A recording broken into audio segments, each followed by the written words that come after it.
These are the 10 biggest bombs in Secrets of Strixhaven. If you see these cards in draft or sealed, you should really try to fit them into your deck because these all-stars are fantastic and will help you win more games.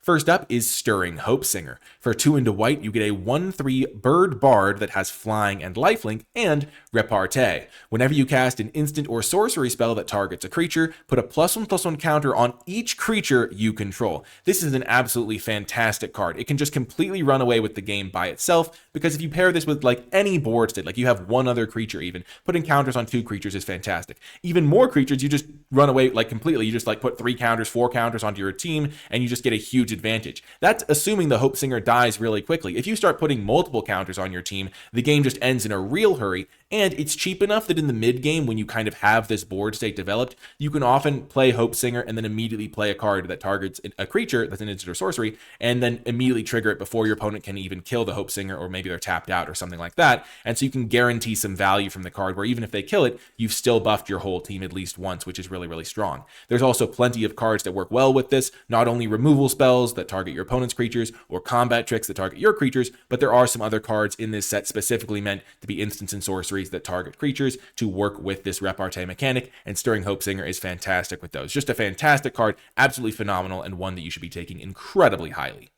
Next up is Professor Delian Fell. It's 2 black-green for a 5 loyalty planeswalker. It's got 4 abilities. +2, you gain 3 life. 0, you draw a card and lose 1 life. -3, destroy target creature, and -6, you get an emblem with whenever you gain life, target opponent loses that much life. So this card just kind of does all of the things you want from a planeswalker. It's got a removal mode, so you can play this, immediately kill one of your opponent's creatures, and then even if Delian Fell dies afterwards, you've still at least gotten a 1-for-1 from it. It also has a mode that gives you card advantage over time, so you can just use the 0 mode, keep drawing cards. If your opponent's not pressuring Delian Fell, or the board state's empty without a good creature to kill, you can just keep on drawing cards, and your opponent is in just a world of hurt. It also can gain you some life with a +2, which means that it can like tick up its loyalty and then -3, and then tick up its loyalty and then -3, that sort of thing. So maybe give you multiple turns of removal spells. Also work well with the life gain synergies in black-green while helping you stabilize if your life total is low. The ultimate's not going to get quite as much use in limited because generally you'd prefer to just keep drawing cards or destroy creatures and things like that, but it's still a nice option to have in certain scenarios. Maybe you would want to do that. Maybe it leads to some turns where you can get lethal or something of that nature. Just a really good card, and it only costs 4 mana, and it's really basically impossible to come out behind with this one, because at the very least, you play it, -3 it, destroy target creature, and then your opponent has to dedicate some attacks to going at Delian Fell, or you're just going to start getting extra cards. So a really, really strong planeswalker, and one that you should really be prioritizing, and definitely splashable if you're playing just any green deck that can maybe get access to black mana via a splash. Next up is Improvisation Capstone. It's 5 red for a sorcery lesson. It says exile cards from the top of your library until you exile cards with total mana value 4 or greater. You may cast any number of spells from among them without paying their mana costs, and then it has Paradigm. Then exile this spell. After you first resolve a spell with this name, you may cast a copy of it from exile without paying its mana cost at the beginning of each of your first main phases. So what does this mean? Well, you spend 7 mana, you get the Improvisation Capstone, and then at the beginning of each first main phase after that, you get to cast Improvisation Capstone again. So you're getting free spells from your deck, free value, you're drawing cards basically, and you're just getting a ton of value from the Capstone. Now, you might think, oh, I'm spending 7 mana but only getting 4 mana worth of spells. The way this ends up playing out is that depending on the order you exile things, you can definitely cast much more mana value of spells than 4 mana. If you exile like a 3-drop and then you exile a 2-drop, you can cast both of those. So that's 5 mana worth of spells. But that's not even the best thing that could happen. You could maybe exile a 3-drop and then a 5-drop or something like that. Or sometimes you'll exile just a 5-drop right away. But the fact is you're not only drawing extra cards every turn because of the Improvisation Capstone, you're also getting all of the mana that you would need to cast those cards. And so you quickly run away with the game because you're basically drawing like, let's say 1 or 2 extra cards on average, and then you're just getting to cast them for free. And so your opponent just really can't keep up with that sort of card advantage and card like just velocity, because you actually get to deploy them. It's not just drawing you them, you're actually getting to cast them as well. And it's really, really almost impossible to beat if the game isn't like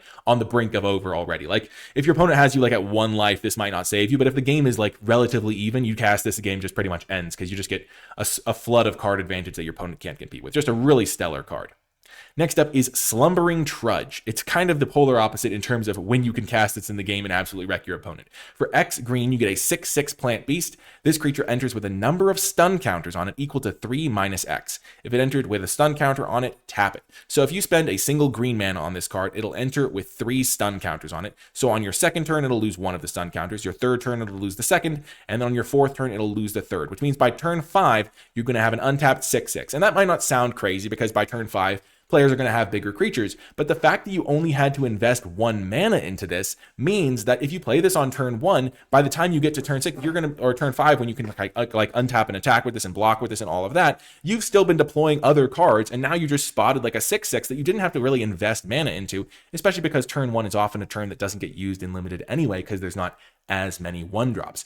So all of a sudden, you just have this 6/6 that you basically didn't really have to pay for in many ways, and it was just kind of sitting there, biding its time, and then just absolutely like swings the board state in your favor. It's really, really scary. Also, if you top deck this later in the game, you don't have to wait all those turns. You can just spend it like X equals 3, immediately get a 4 mana 6/6, which is still just a really good rate for a creature. And even though it doesn't have any flashy abilities, just getting like a 1 mana 6/6, even if you have to wait a few turns for it, is still a really, really powerful card. And it's going to turn the tide in a lot of games and be absolutely really, really hard to beat. It just dodges a lot of removal spells, and it's going to be really scary. And it's hard to interact with profitably with mana if they only spent 1 mana on it. And then in the late game, it's still a fine top deck because a 6/6 is going to be relevant at pretty much every single stage of the game. Just a really, really good green card. Next up is Emeritus of Ideation. It's 3 blue for a 5/5 human wizard with flying and ward.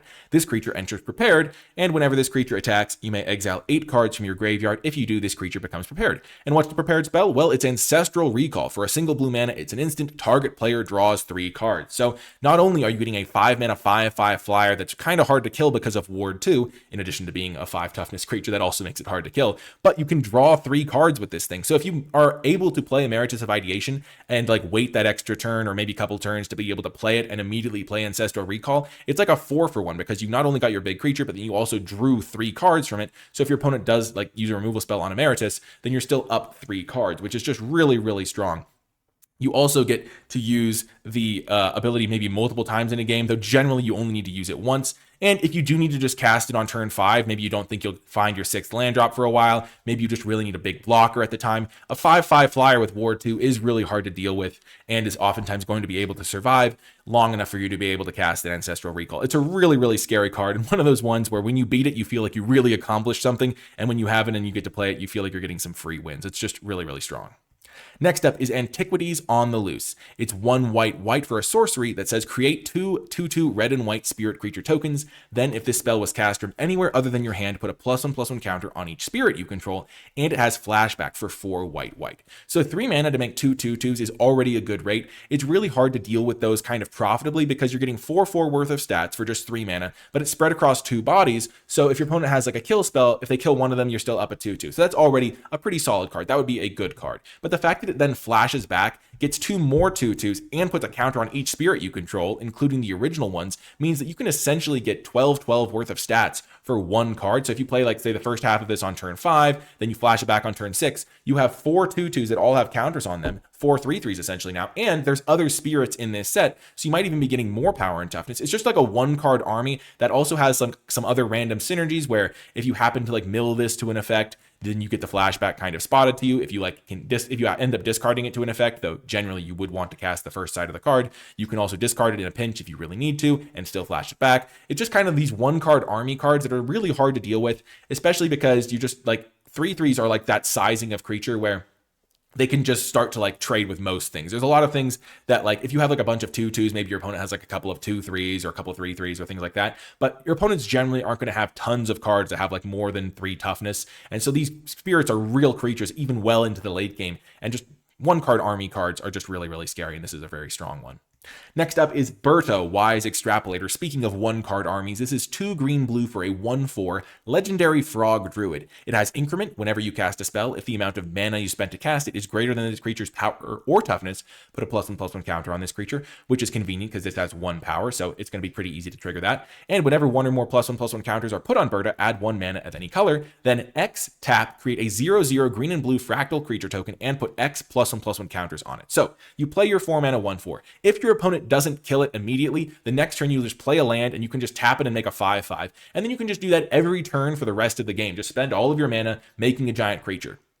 If you for some reason you have a spell that you really want to cast, maybe a removal spell, something like that, you can cast the removal spell, oftentimes trigger the increment on Berta, put a counter on Berta to grow it, and get some mana back that you can then pump into making a big fractal with the rest of your mana. You can also do this at instant speed, so if you do have like an instant speed removal spell that you might want to use, you can just hold up Berta's activation, tap it, make those fractals, and overall, it's just a really almost impossible card to beat if it doesn't die immediately, because it just gets a huge army all by itself. And it can even be kind of hard to kill after a certain point because it can get incremented pretty easily. So you cast like a 2-mana spell, increment up your Berta, all of a sudden it's a 2/5, you get back one of the mana, you then spend a bunch of mana to make a big creature. It's just a pretty strong card effect to have when you just have one card that just single-handedly wins you the game if it doesn't die, and can just make you a super large amount, a giant fractal every single turn. So a really, really good card to look for.